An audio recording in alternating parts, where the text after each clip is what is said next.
पिछली बातचीत को आगे बढ़ाने से पहले थोड़ा सा रीकैप जरूरी है।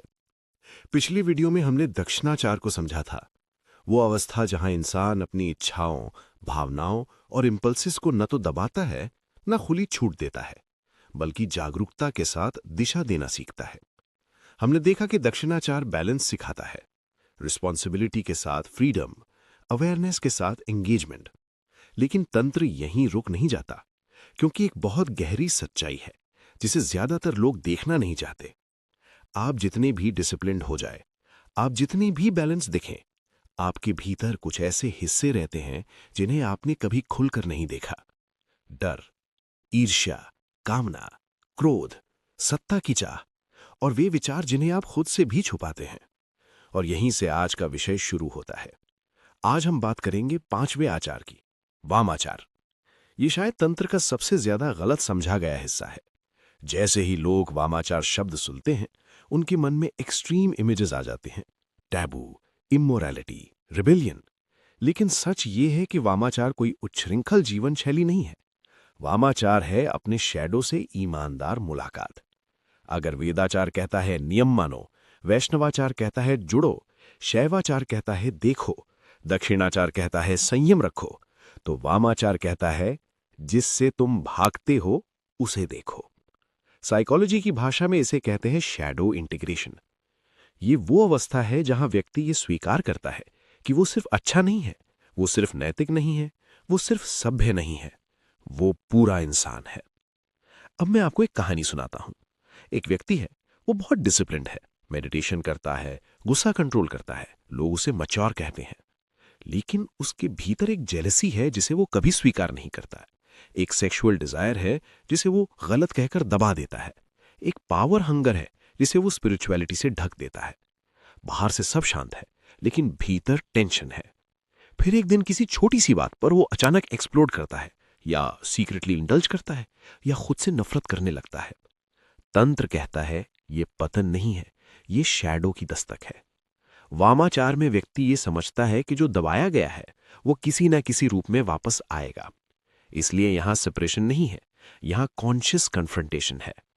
ध्यान दीजिए, कन्फ्रंटेशन का मतलब एक्टिंग आउट नहीं है। वामाचार रेकलेस बिहेवियर नहीं सिखाता। वामाचार सिखाता है अपने डार्केस्ट इंपल्सिस को जागरूकता के प्रकाश में लाना। तांत्रिक ग्रंथों में कहा गया है कि वामाचार बिना गुरु और बिना मैच्योरिटी के खतरनाक है, क्योंकि यहां ईगो बहुत चालाक हो जाता है। साइकोलॉजिकली भी यही सच है। अगर अवेयरनेस नहीं है तो शैडो आपको नियंत्रित करेगी। अगर अवेयरनेस है तो शैडो आपकी शक्ति बन जाती है। वामाचार का मन ये नहीं कहता मैं ऐसा नहीं हूं, ये कहता है हां, ये भी मेरे भीतर है। और यही स्वीकार व्यक्ति को मैनिपुलेशन से मुक्त करता है। ऐसे व्यक्ति को शेम से कंट्रोल नहीं किया जा सकता। उसके बटन्स काम नहीं करते, क्योंकि उसने अपने बटन्स खुद देख लिए हैं।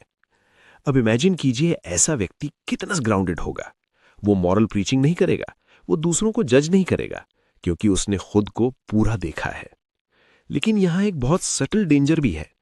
वामाचार में व्यक्ति ये सोच सकता है मैं जो भी चाहता हूं वही मेरी सच्चाई है, और यहीं डीजेनरेशन शुरू होती है। तंत्र इस पर बहुत क्लियर है। वामाचार का अर्थ इंटेलिजेंस नहीं है, वामाचार का अर्थ है इंटीग्रेशन। अगर डिजायर को समझा नहीं गया तो वो एडिक्शन बन जाती है। अगर एंगर को समझा नहीं गया तो वो वायलेंस बन जाता है।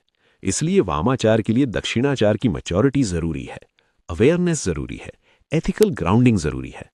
यही कारण है कि तंत्र कहता है कि हर कोई वामाचार के लिए तैयार नहीं होता, और इसमें कोई शर्म की बात नहीं है। अगर कोई व्यक्ति वेदाचार या दक्षिणाचार में ही संतुलित है तो वही उसके लिए सही है। वामाचार कोई अचीवमेंट नहीं है, ये एक रिस्पॉन्सिबिलिटी है। इस स्टेज में व्यक्ति अपने भीतर के एनिमल को पहचानता है, लेकिन उसे रेंज देता है। और जब शैडो इंटीग्रेट होने लगती है तो भीतर एक गहरी शांति आती है। अब व्यक्ति को कुछ साबित नहीं करना होता है, ना अच्छा बनने की कोशिश, ना अलग दिखने की भूख। यहीं से व्यक्ति सच्ची स्वतंत्रता की ओर बढ़ता है। और यहीं से अगला आचार जन्म लेता है, सिद्धांताचार, जिसे अघोराचार या योगाचार भी कहा गया है। लेकिन वो अगली बातचीत की विषय वस्तु है। आज इतना समझना जरूरी है, वामाचार डार्क नहीं है, वामाचार ईमानदार है। ये वो स्टेज है जहां आप अपने भीतर के अंधेरे से भागना बंद करते हैं और उसे चेतना में बदलना शुरू करते हैं।